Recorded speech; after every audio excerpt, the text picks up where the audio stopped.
Primeiramente, gostaria de agradecer e parabenizar a organização do evento, esse evento maravilhoso que estamos tendo aqui. Parabenizar a todos nós que estamos juntos aqui, formando essa comunidade, a todos os desenvolvedores iOS, desenvolvedores que estão infiltrados aqui hoje, menos JavaScript, aí, não, brincadeira, JavaScript também. É isso aí, é um prazer estar aqui falando com vocês. Eu sempre acompanhei os eventos da comunidade, a maioria das vezes desse lado. Esse ano a gente resolveu submeter uma palestra e a gente está aqui, então, para trazer um assunto para vocês. A gente vai começar falando um pouquinho sobre o tema Design Patterns, né? Também conhecido como padrões de projeto. Mas antes a gente vai se apresentar rapidinho de novo. Eu sou o Andrew, eu estou no Mercado Livre. Alguns de vocês também podem me conhecer da Lura. Aqui está o endereço do nosso GitHub. Se no final vocês quiserem os slides ou os exemplos que a gente vai utilizar, a gente também pode subir. Eu sou o Vinícius Garcia, trabalhando lá na equipe Mobile Arc do Mercado Pago. Não sou instrutor e dou aula em nenhum lugar, mas tem um vídeo no YouTube com 9.000 views falando de Swift. Melhor do que eu já. Que é um ponto para o meu lado. E é basicamente isso. Pai do Davi de 6 meses, pai babão. Bom, para contextualizar todo mundo, falar um pouco da história dos Design Patterns. Começou lá em 1977 com Christopher Alexander. Ele nasceu como um conceito arquitetural na época, então ele escreveu uma obra falando sobre padrões para a área da arquitetura e nada a ver com software. Depois, em 87, Kent Beck e Ward Cunningham apresentaram numa conferência chamada OOPSLA os primeiros padrões aí já para a área da ciência da computação. Mas o assunto permaneceu sem muita popularidade até final de 94, começo de 95, que é quando data o livro Design Patterns. Esses 4 senhores, conhecidos como Goff, Gang of Four, apresentaram, acredito que 23 padrões, se eu não estou enganado, na linguagem Smalltalk e C++. E a partir daí, o assunto se tornou popular e várias outras obras foram lançadas, passando esses padrões, até padrões que foram surgindo, para diferentes linguagens de programação.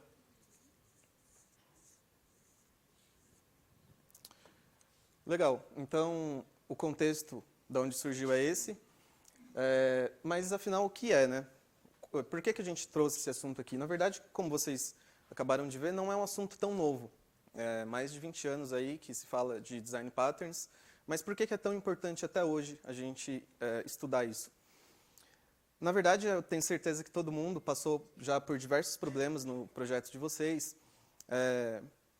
Viu controllers enormes, né, com mais de 10.000 linhas. App Delegate cheio de código que você nem sabe o que faz. Vários ifs, else ifs, switch, for, tudo no mesmo método. Todo mundo já passou por isso, é normal, a gente vai continuar passando, mas a ideia desses padrões é justamente reunir o maior número de soluções, né? E tudo isso foi catalogado em livros, né? Como o Vini acabou de apresentar para vocês. Tem aí livros que explicam diversos padrões que nos ajudam a resolver esses diversos problemas. Aí, sabendo dos Design Patterns, é importante saber que eles estão subdivididos em tipos. Eu coloquei o criação como primeiro, que é o creational, que define como os objetos são criados e instanciados. Então, todo padrão que resolve algo desse tipo é conhecido como creational. Tem o tipo estrutural, que define como as camadas e objetos são compostos e combinados a fim de formar uma estrutura maior dentro do sistema.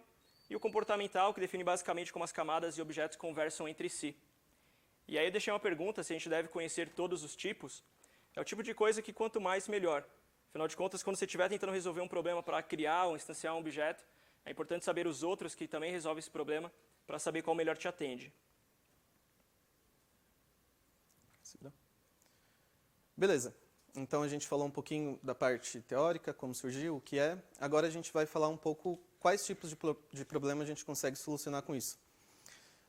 Para isso, eu trouxe aqui um contexto que a gente tem, por exemplo, lá no Mercado Livre, que é o seguinte.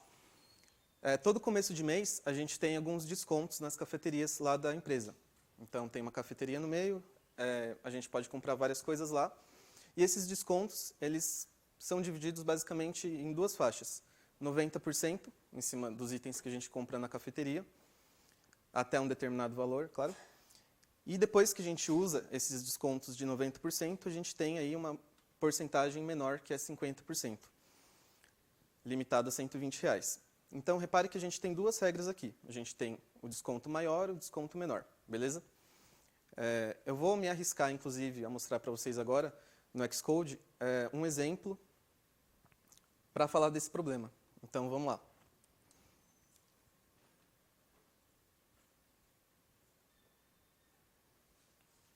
Estão enxergando aí? Sim? Beleza, é um projetinho bem tosco, mas vocês vão entender a importância dele em cima desse padrão que eu vou apresentar para vocês.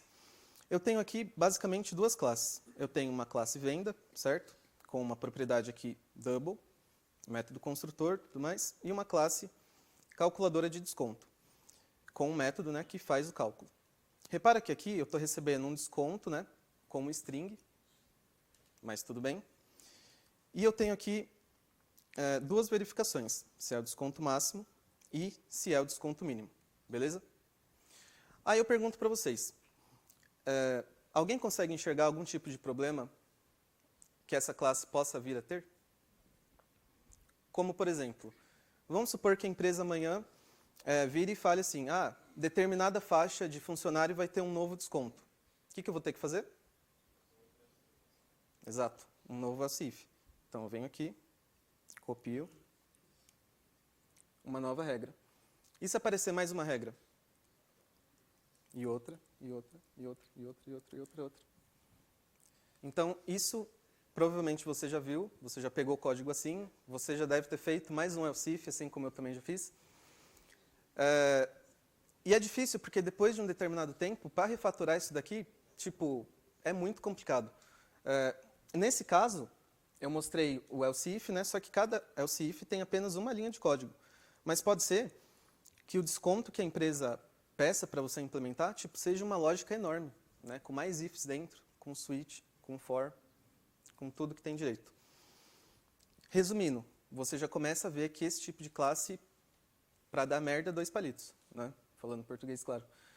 Então, a gente vai ver aqui como é que a gente consegue tirar, né, esse monte de if e como é que a gente consegue melhorar isso com um design pattern. Só avisando vocês, né, tem vários tipos. Nessa apresentação a gente não vai conseguir passar por todos, óbvio, por causa do tempo, mas a ideia é que vocês vejam como é fácil, né, da gente refatorar o nosso código com esses padrões e que depois da apresentação vocês consigam buscar aí mais informações. Então vamos lá, eu vou deixar esse código aqui do jeito que eu peguei, que era com if e um else if. A primeira coisa que eu vou fazer aqui é o seguinte. Faz sentido a classe calculadora de desconto saber como calcula? Ou faz mais sentido o próprio desconto saber como é feito o cálculo? É uma pergunta, assim, um pouquinho aberta, mas nesse caso, se você for pensar, fica muito mais organizado o nosso código se a gente separar essas lógicas com classes, né? Então, cada desconto é responsável por saber como é feito o seu cálculo, beleza? Então, olha só o que eu vou começar fazendo aqui, ó. Eu vou criar uma nova classe. Se der merda, eu tenho um projeto pronto, tá, gente? Então, torçam por mim.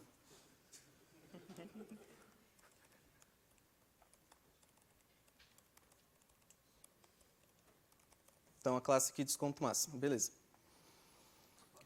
Logo em seguida, eu vou criar uma outra classe para abstrair a lógica do desconto mínimo, certo? Então, vou vir aqui, novo arquivo.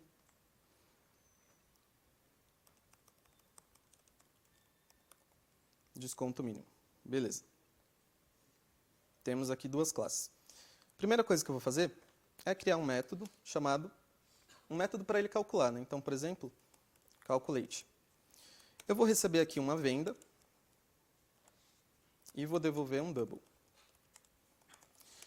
No return desse método, eu não vou fazer nada mais, nada menos do que a calculadora de desconto já faz, que é pegar a venda.value vezes 0.9 no caso de desconto máximo. Então, eu vou pegar aqui a venda.value vezes 0.9. A mesma coisa eu vou fazer com a classe de desconto mínimo. Vou criar um método chamado calculate. Opa.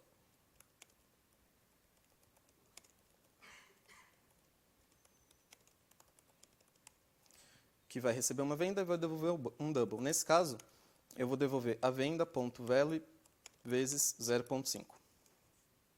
Legal. Eu já posso começar a mexer um pouco nisso. Não vai resolver, mas vocês acho que vão concordar comigo que vai ficar um pouquinho melhor. Ó, eu vou criar aqui uma constante chamada desconto, que vai ser o desconto máximo. E eu vou passar aqui a venda. Isso aqui vai me devolver um double, e ao invés de eu calcular na classe da calculadora, o que eu vou fazer? Eu vou calcular na classe do desconto e vou pedir para ele imprimir o valor aqui para mim. A mesma coisa na linha de baixo. Então, ó, vou criar aqui um desconto, desconto mínimo, vou passar aqui a venda, isso vai me devolver um double, e eu vou colocar aqui o desconto. Certo? Resolvido o problema?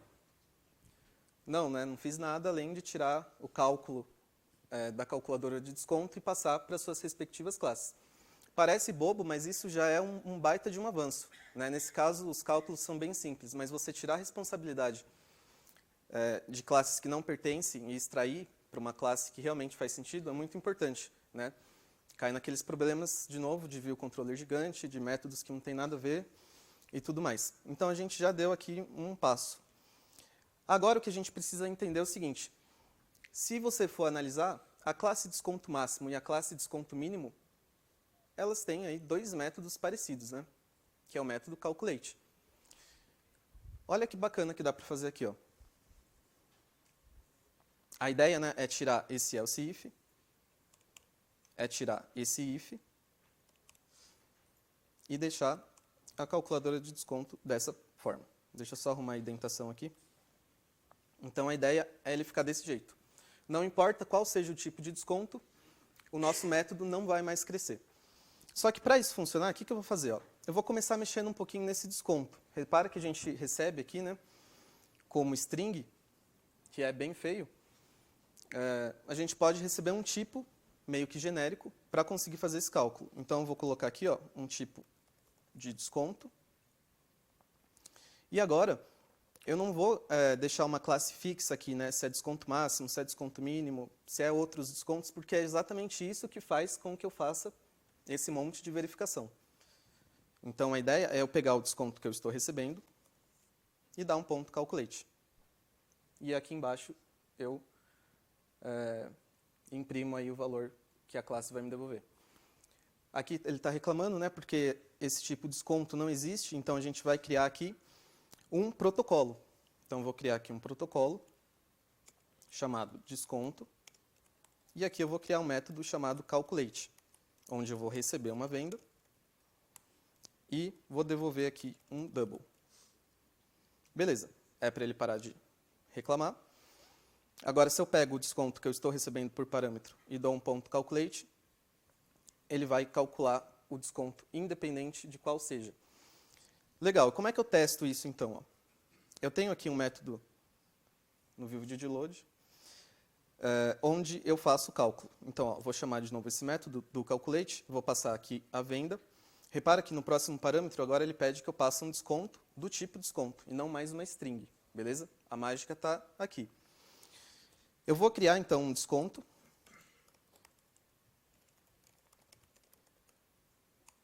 Beleza? E vou passar ele aqui. Legal, não vai funcionar, né? Se você ver, ele vai reclamar aí porque a classe desconto máximo e a classe desconto mínimo não conformam com esse protocolo de desconto que a gente acabou de criar. Então, olha só, agora basta eu implementar esse protocolo aqui. Repara que ele tem exatamente a mesma estrutura do método que eu declarei aqui, então não vou precisar mexer em nada na minha classe. E a mesma coisa no desconto mínimo.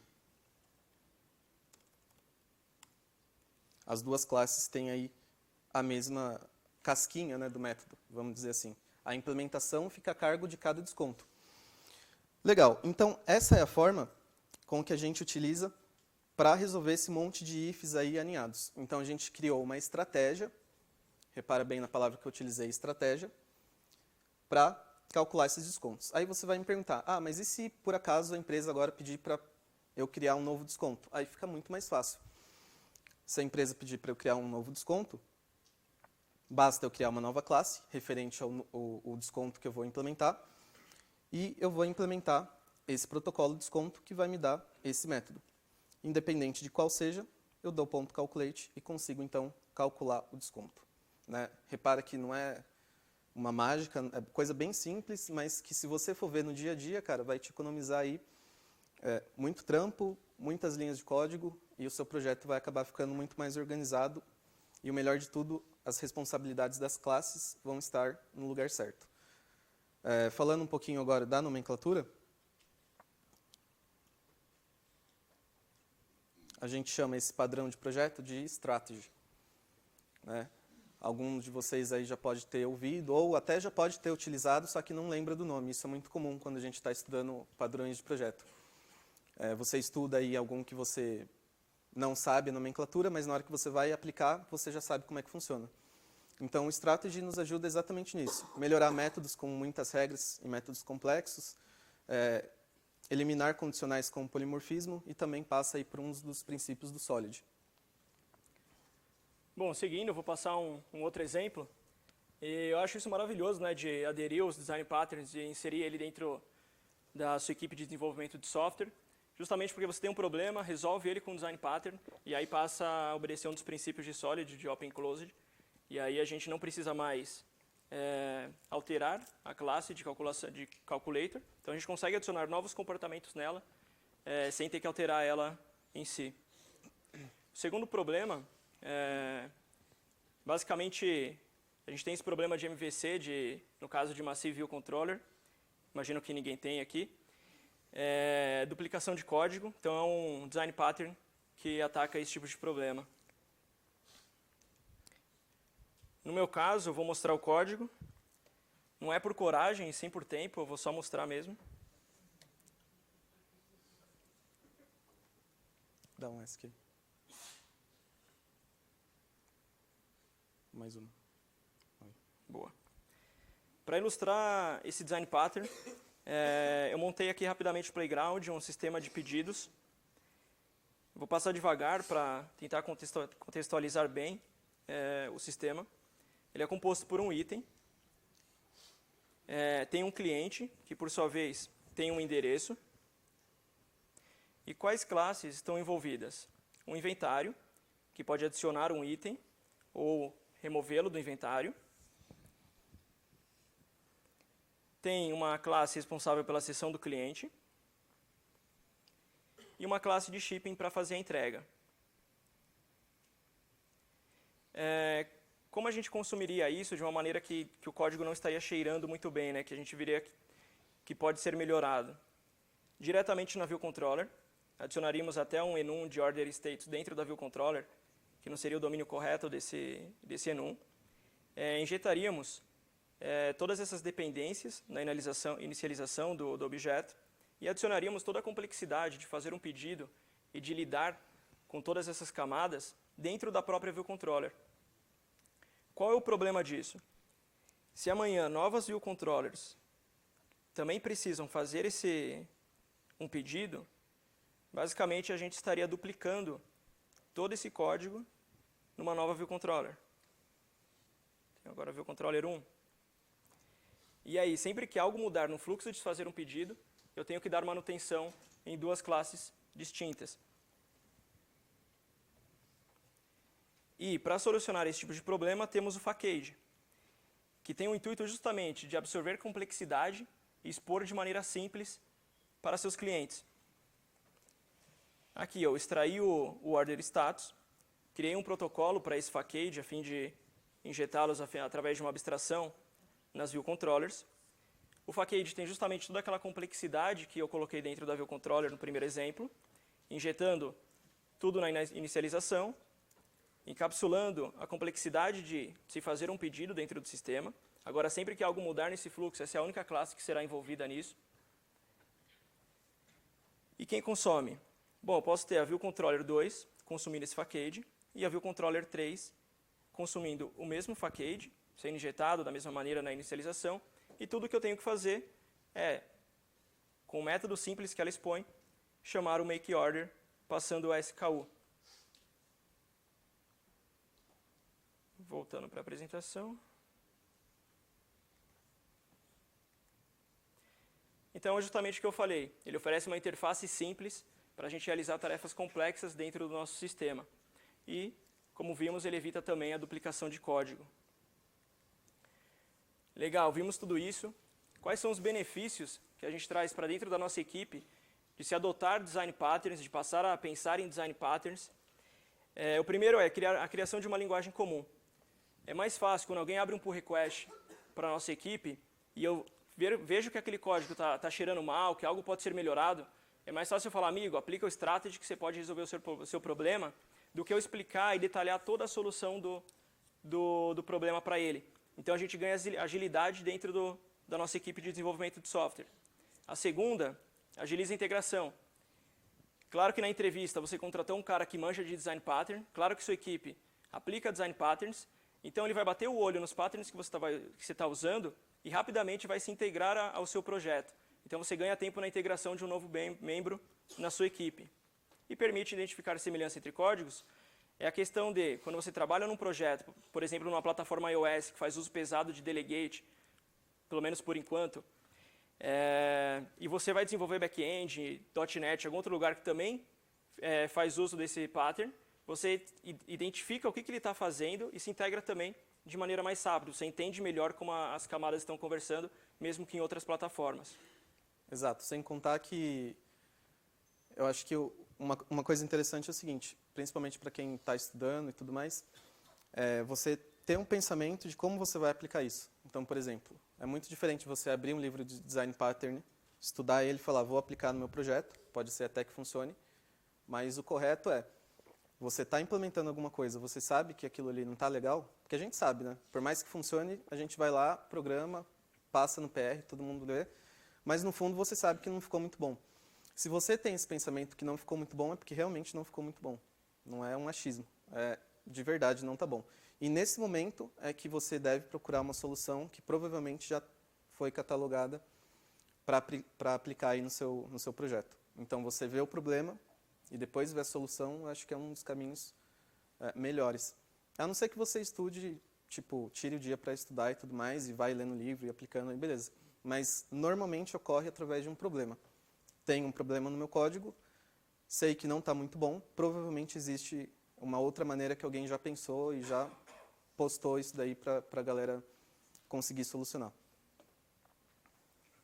E nem tudo é um mar de rosa, né? Também tem seus cuidados. O primeiro deles é o uso excessivo. Se a gente parte por isso, a gente acaba adicionando uma complexidade muito alta dentro do nosso sistema. Fica mais difícil entender como todos os patterns estão conversando, interagindo entre si. Então, algo que é para ser bom e aumentar a agilidade em que você dá manutenção ou insere uma nova feature no sistema, acaba trazendo um ponto negativo que vai ficar mais difícil entender como eles estão conversando. Então, o cuidado a se ter é o uso excessivo. Tem que identificar um problema, ter certeza que precisa de um pattern ali e não falar, não, agora eu vou me consagrar no PR, vou meter um design pattern aí e que isso pode trazer um problema. Pensar também que ele é um substituto para orientação a objetos é um erro. Então, isso para quem está aprendendo design patterns, muitos deles estão muito associados a uma linguagem de programação e alguns estão muito associados à orientação a objetos e não podem ser aplicados numa programação funcional, por exemplo. Então, é importante aprender muito bem os conceitos de orientação a objeto para assim conseguir também entender bem os design patterns e utilizá-los. E pensar que em algumas linguagens de programação o uso de um pattern é trivial, também é um erro para não aprender outros patterns. Nem todas as linguagens oferecem de maneira triviais os patterns, então é importante sempre conhecer todos. Sem contar que, por exemplo, o estudo mesmo de design pattern se dá em cima de que você já conhece e já sabe bem orientação a objetos, porque primeiro arroz e feijão, né, vamos dizer assim, você saber separar as classes, criar classes que sabem se conversar, separar as responsabilidades. Depois que isso tudo estiver muito bom, aí sim você pode começar a aplicar esses padrões. Que nem o Vini falou, o uso excessivo disso pode até prejudicar o projeto se você não souber aplicar da forma correta. Bom, como não dá tempo de passar por todos, aqui tem uma lista com muitos outros design patterns. A gente só viu 2 aqui, mas eu acho que deu para vocês terem uma ideia do que isso te ajuda, como é que você pode resolver alguns problemas de forma simples. E a ideia é que depois da apresentação, de verdade, vocês se interessem por ver esses outros que valem muito a pena. Bom, por isso que não é o fim, né, da apresentação, a gente colocou aqui como isso é só o começo. Para quem não adota design patterns, não foi a Dilma, né, foi Winston Churchill. Agora isto não é o fim, nem sequer é o começo do fim, mas é talvez o fim do começo. Ele estava à frente das tropas do Reino Unido quando venceram os nazistas, e foi lá que ele disse essa frase no encontro depois no seu país. Legal, pessoal, essa era a ideia. A gente vai estar por aí pelo evento, se alguém quiser trocar uma ideia, stand do Mercado Livre. Espero que vocês tenham gostado e obrigado pela participação.